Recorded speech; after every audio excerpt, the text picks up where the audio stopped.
నీ జీవితాన్ని కట్టగలిగినటువంటి ప్రభువుని నీ హృదయంలోనికి ఆహ్వానిస్తావా? ఈ దినమున నీ జీవితాన్ని గణపరచగలిగినటువంటి ప్రభువుని మనసారా స్తుతించి ఆరాధిస్తావా?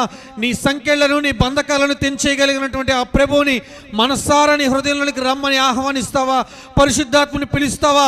ఆత్మతో అభిషేకించమని అడుగుతావా?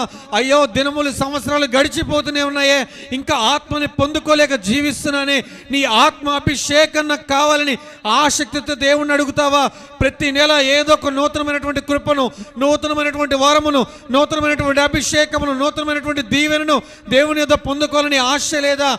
ఆశతో అడుగుతావా? ప్రభువా, ఈ మాసంలో తప్పక నన్ను అభిషేకించయ్యా, ఈ అభిషేకం పొందిన వ్యక్తిగా నేను జీవించాలయ్యా, అభిషేకించబడిన వ్యక్తిగా అందరూ నన్ను చూడాలయ్యా, అభిషేకం పొందుకొని గొప్ప అద్భుతములు నేను చూడాలయ్యా, అభిషేకించబడిన వ్యక్తిగా ప్రతి యుద్ధంలో నేను జయమును పొందుకోవాలి యేసయ్యా. నీ అభిషేకం నాకు కావాలయ్యా. నా తోటి వారి కంటే నేను హెచ్చగు